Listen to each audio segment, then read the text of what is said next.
JD Cap 26 here, doing tips and hairs and hobbies. And we've got the Crosman 600 pellet pistol here. And I'll show you how to install a CO2 in it. So what you want to do is counterclockwise, open this up, the cap, and you want to put a dab of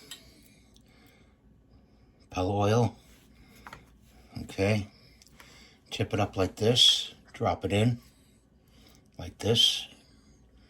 Okay, and make sure there's no crap sticking to that.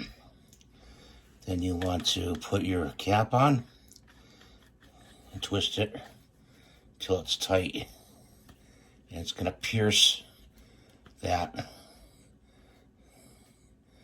canister, that CO2.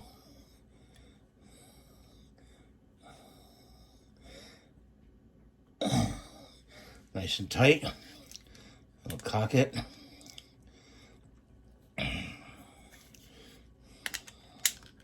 Once.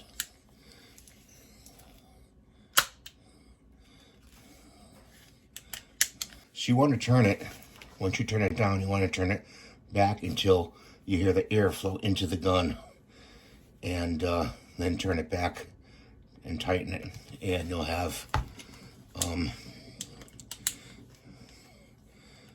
it go off. This is safety right here. To push up is safe. Down is fire. Keep it unsafe. So thanks for watching. Have a great day, and we'll see you in the next video.